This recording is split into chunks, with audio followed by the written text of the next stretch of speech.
በስመ አብ ወወልድ ወመንፈስ ቅዱስ አሐዱ አምላክ አሜን። አንድ አምላክ በሚሆን በአብ ወልድ ወመንፈስ ቅዱስ ስም በማመን ረቡዕ ይነበብ የአቡነ ሀብተ ማርያም ገድል ማንበብ እንጀምራለን። ልመናው ክብሩ እኛ እንዲሁም በሕዝበ ክርስቲያን ይደርብን ለዘላለሙ አሜን። ከዕለታት በአንድ ቀን አቡነ ሀብተ ማርያም ከአንድ ሰው ጋር በጽኑ ደዌ ታመመ። በአንድ ቤትም ሁለቱ ተኝተው ሳለ አንዱ በአንዱ ወገን አንዱ በአንዱ ወገን ተኝተው እየተያዩ ሲጨነቁ ከደዌያቸው ጽናት የተነሳ ከመጠን በላይ ውሃ ጥም ጸናባቸው። አብሮ የታመመው ሰውዬ አገልጋዩ በውሃ ጥም ስንሞት አታይም? ነፍሴ ከስጋ ሳትለይ እጠጣ ዘንድ ለምን ውሃ አትሰጠኝም አለው። ተላላኪውም ውሃውን አምጥቶ ቢሰጠው ያ ሰው ሰውነቱ እስከሚረካ ጠጥቶ ነፍሱ ከሞት አዳነው።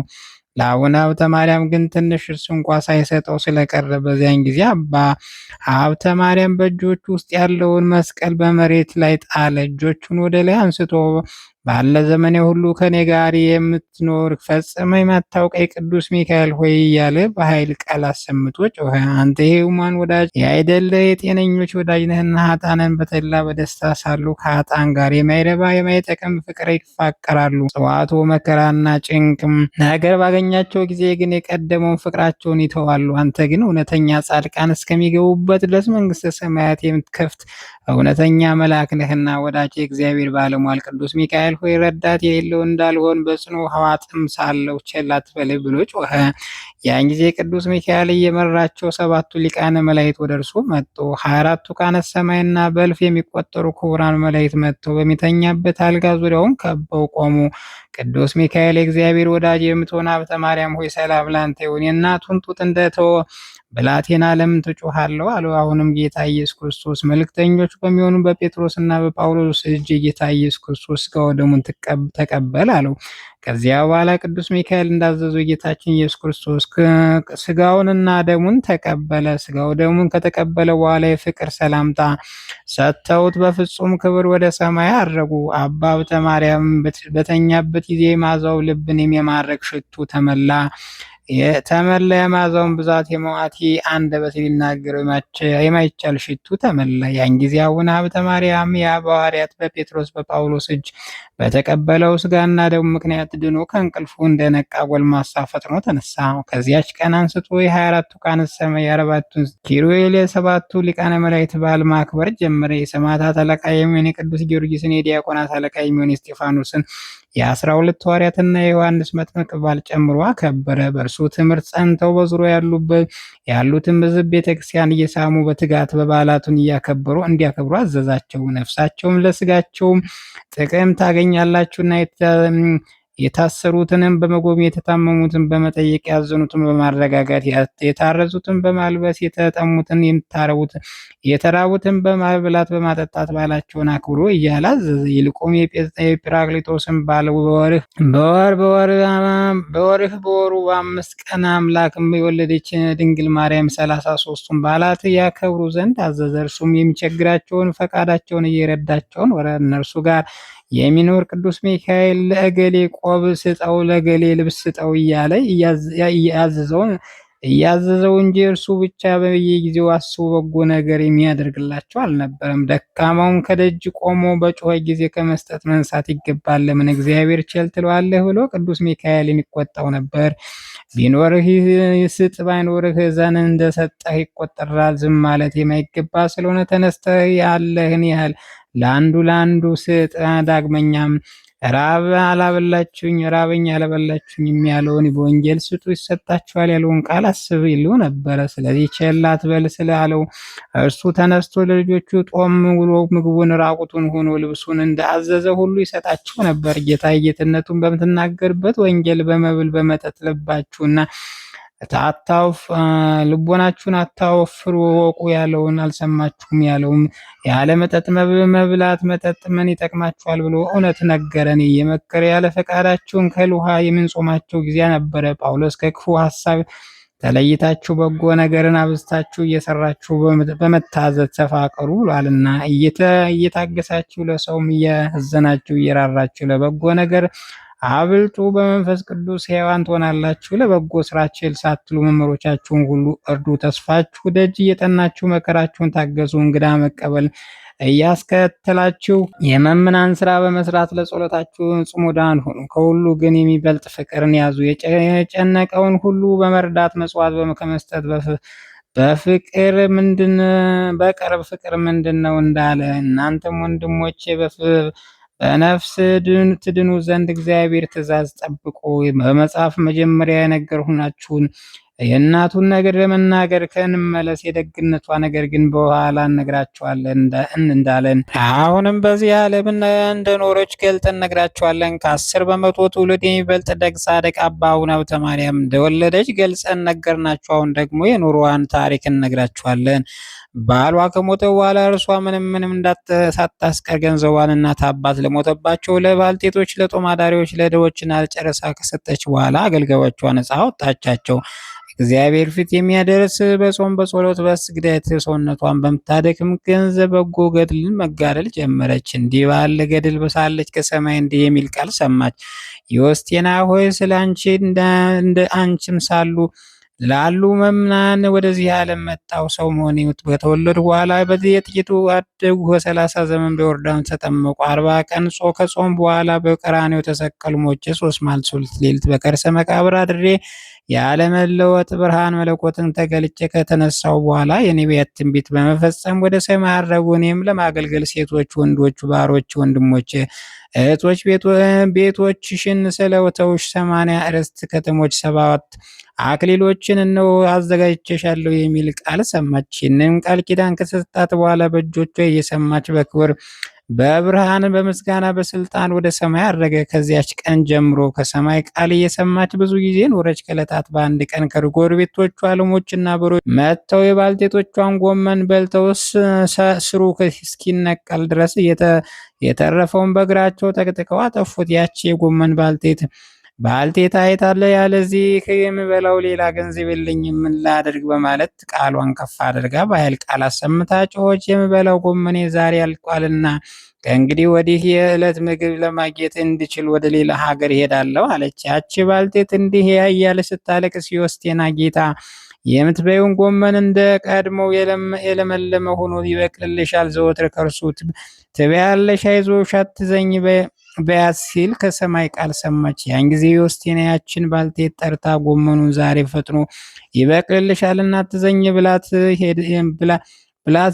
ብትላት ያቺ በላቴና ባልቴት ቅድስት ዮስቴና እንዲህ ተረጋግጠው ተሰባብሮ ከተነቀለ በኋላ በቅሎ ይለመልማል አለቻት። የቅድስት ዮስቴና አሁን በእግዚአብሔር ትእዛዝ ፈጥኖ ይበቅላል ስትላት ከዚያ ከነ አነጋግሯ ጋር ያለ ስብራት ጎመኑ እንደ ቀድሞ ደህና ሆኖ ተነሳ።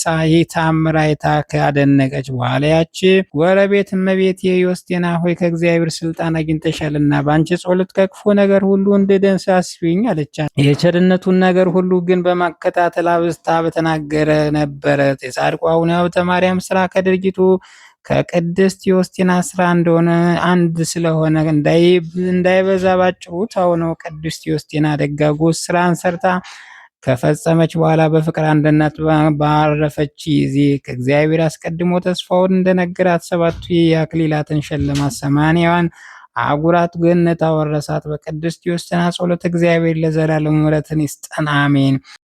አቡነ ሀብተ ማርያም ወገቡን በመውጊያ ባለው ሰንሰለት አስሮ ጀርባውን ባለንጋ እየገረፈ ፊቱን እየጸፋ ጽኑ እንባን እያፈሰሰ በጾም ቆሞ በመጸለይ ጸንቶ ኖረ።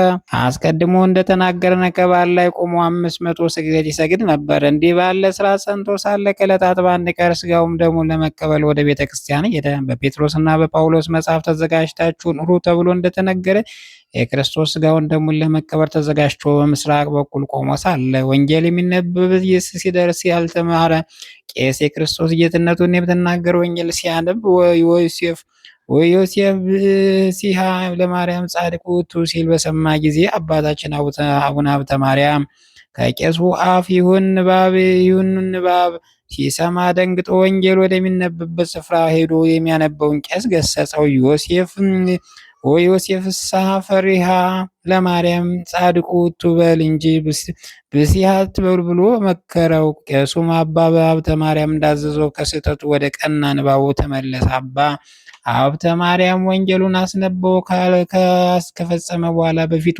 ወደ ቆመበት ተመለሰ። ያን ጊዜ ጌታችን ኢየሱስ ክርስቶስ ለአባ ሀብተ ማርያም ተገልጾ ለሀብተ ማርያም ሆይ ወዮሴፍ ብሲ ፈሪሃ ለማርያም ጻድቅ ውእቱ ያልከውን ወድጄው አመሰግንሁ። የእናቴ ማርያም የድንግልናዋ ንጽሕና ስላከበርህ እኔም በመንግሥተ ሰማያት ፈጽሜ አከብርሃለሁ። የደጋጎች ልጆች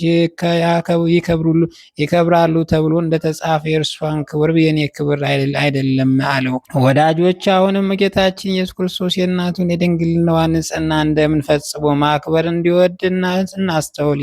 ድንግልናዋን ንጽሕና የሚጠብቁትና የሚያቃልሉትን እንደምን ፈጽሞ አይነቅፋቸውም? የመጽሐፍ ቃል ቸል ለሚሉትንስ መንግሥተ ሰማያት ከመግባት እንደምን አያረቃቸውም? ወንጌል ያለውን ትርጓሜ ሳያውቁ ያልተካከለውን ንባብ ይዘው የሌላ ልጆች የኢየሱስ ወንጌል ወንድሞች በማለት ለራሳቸው እንደሚመች አድርገው ትርጓሜ አበጅተው የሚክዱት እንደምን ይነቅፋቸውን? አሁንም ዮሴፍ ብሲሐ ለማርያም የሚሉትን ለያቸው እንጂ አተዋቸው። እንዲህ የሚል ጽሑፍም ብታገኝ እንዳይኖረ እርሱ ፍቀ ፈሪሃ ለማርያም የሚለውን ጻፍ ብሎ ካዘዘው በኋላ ጌታ ሰላምታ ሰጥቶት በክብር በብርሃን በምስጋና በስልጣን ወደ ሰማይ አረገ። አባ ሀብተ ማርያም ከፈጣሪው ጋር ፊት ለፊት ቀርቦ በተነጋገረ ጊዜ ፊቱን በመንፈስ ቅዱስ ብሩህ የሆነ ሙሴ ከፈጣሪው ጋር ፊት ለፊት በተነጋገረ ጊዜ ፊቱ ብርሃን እንደተሳለበት ከቤተ ክርስቲያን ሲወጣ ያዩ ሰዎች የፊቱን ብርሃን አይተው መብረቁን ፈርተው አደነቁ። የእስራኤል ወገኖች የሙሴን ፊት ገልጦ ማየት እንዳልተቻላቸው እንደዚሁም ሁሉ የአባ ሀብተ ማርያም ፊት ገልጸው ማየት አልተቻላቸውም። እንደሚገባ እናቱ ድንግል ማርያም አከበራት። ጌታችን ኢየሱስ ክርስቶስ በቸርነቱ ወዶ ፈጽሞ አክብሮታልና። አባ ሀብተ ማርያም ፊቱ በሰው ፊት ብርሃን እንደተሳለበት ባወቀ ጊዜ ከባቱ ገብቶ አቤቱ ጌታዬ ኢየሱስ ክርስቶስ ወይ ሰውርልኝ እንጂ በሰው ፊት ክብሬን አትግለጽ፣ በቸርነት አድነኝ ብሎ ጸለየ። እንዲህም ብሎ በጸለየ ጊዜ በእግዚአብሔር ፈቃድ የፊቱ መልክ ተለውጦ እንደ ቀድሞ ሆነ። ይህ ያለው ከሰው ዘንድ ጥፋት ውዳሴ ከንቱ ፈርቶ ነው። ከዕለታት በአንድ ቀን እሑድ ቀን ከቤተ ክርስቲያን ገብቶ ሥጋ ወደሙን ተቀብሎ ወደ ቤቱ ተመለሰ። እንዳስለመደውን ቃሉን ከፍ አድርጎ ወንጌልን ሲያነብ ምራቁ ካፉ ወጥቶ ምድር ላይ ቢወድቅበት ደንግጦ ስለ ክብር ቁርባን በመስቀሉ ምራቁን ከነአፈሩ አንስቶ አንድነት ጎረሰው፣ ተቀበለው። ያን ጊዜ ጌታ ኢየሱስ ክርስቶስ የሚያስደነግጥ ግርማ ሆኖ ተገለጠለት። ሀብተ ማርያም ሆይ በአንድ ሰዓት ውስጥ 2 ኃጢአት ሰራህ አለው። አንዱ ሥጋ ወደሙን ከተቀበልህ በኋላ ጮህ፣ ወንጌልን ታነብ ዘንድ ማን አዘዘ? ሁለተኛም ለቄስ ሳትናገር የወደቀው ምራቅ ከአፈሩ ጋር አንስተህ ትጎርስ ዘንድ ማን ግድ አለ? አሁንም ስለበደልክ ራስህን ለካህን አስመርምር፣ እልፍ ስግደት ስገድ አለው። ጌታም ይህንን ከአዞት ተሰወረ። እርሱም በስንፍና የፈጣሪን አሳዘንሁ ብሎ ጽኑ ለቅሶን እያለቀሰ ተነስቶ ከቄሱ ዘንድ ሄደ። የሰራውን ኃጢአት ሁሉ አስተካክሎ ለቄሱ ነገረው። ቄሱም ለአቡነ ሀብተ ማርያም በደሉ ቀላል ነው፣ 3 ጊዜ ስገድ አለው። እርሱም እሺ ብሎ ጌታዬ እልፍ ስገድ ብሎ እልፍ ስግደት አዞኝ ነበር። ቄሱ አሳንሶ 3 ስግደት ሰጠኝ፣ ምን ላደርግ ብሎ እያዘነ ከእርሱ ተለይቶ ሄደ። ይህንም ብሎ በሐዘን ራሱን አዘን ብሎ ሳለ ዳግመኛ ጌታ ኢየሱስ ክርስቶስ ተገልጦ የቄሱን ቃል እንዳትተወው ለራስህ ወቅ አለው። ቄሱን ካዘዘው በላይ ሌላ ትጨምረህ አለው። ቄሱም ያዘዘህን ይበቃሃልና እኔ ያዘዝኩህን ስግደት ተው፣ ይቅር ብዬሃለሁ፣ ዳግመኛ እንዲህ አታድርግ አለው። አባ ሀብተ ማርያም መንግስት ይክበር ይመስገንና እሺ ለቃል እታዘዛለሁ ብሎ መለሰ። ከዚያች ቀን በኋላ ሥጋ ወደሙን ተቀብሎ እየፈራ እየራደ ተንቀጥቅጦ በተአቅቦ ይኖር ነበር። የአባታችን የሀብተ ማርያም ልመናው ክብሩ የአቡነ ሀብተ ማርያም ልጆች ከምንባል ሁሉ ለዘላለሙ ከኛ ጋር ይኑር አሜን። ልመናው ክብሩ በሀገራችን በኢትዮጵያ በእኛ ለጥምቀት ልጆች ለዘላለሙ ይደረግ ይሁንን አሜን። አባታችን አቡነ ሀብተ ማርያም ከአርድእት ወገን የሚሆን አንድ ሰው ነበረ። እመቤታችን በዓል ለማክበር ወደ ግሸን ሲሄድ ከአንድ ክርስቲያናዊ ቤት እንግድነት አደረ። እንግድነት ካደረበት ሰው ከበሬዎች አንዱ ታመመበት። ለሞትም በደረሰ ጊዜ ባለበሬው ያለ ልክ ክፉኛ አዘነ። የአባታችን የአቡነ ሀብተ ማርያም ረድ ወንድሜ ወይ መድኃኒት ታውቅ ዘንድ እንደሆነ እሺ ብለህ ስጠኝ አለው። በዚህም እምነት በሬህ ይድንልሃል። የአቡነ ሀብተ ማርያም መምሬቱ እምነት በውሃ በጥብጠህ አጠጣው ይድንልሃል አለው። ባለ በሬውን ፈጥኖ ተቀብለው በውሃ በጥብጦ ለበሬው ቢያጠጣው ካጠጣው በኋላ በሬው ፈጥኖ ወደ ተነስቶ ሽንቱን ሸንቶ ዳነ። ባለበሬውም ድኖ ወዲያና ሲሄድ አይቶ ፈጽሞ ደስ አለው። ከደስታውን ብዛት የተነሳ 5 ብር አንስቶ ውለታውን ለዚህ ረድ ስንቅ ይሁን ብሎ ሰጠ። ወዳ ያለመሆኑ አውቆ ለስንቅ ተቀብሎ ሄደ። ስለዚህ ቅዱስ ጳውሎስ ሲመለስ ሲመሰክር ተራራ የሚያክል ታምር አድርገን ድንብላ ያህል ስንቀበል ብዙ ነው ብሏል። ልመናው ክብሩ ይደርብን፣ አሜን። ልመናው ክብሩ በእውነት ለዘላለም ይደርብና አባታችን አቡነ ሀብተ ማርያም ያደረገው ታምሪ ነው።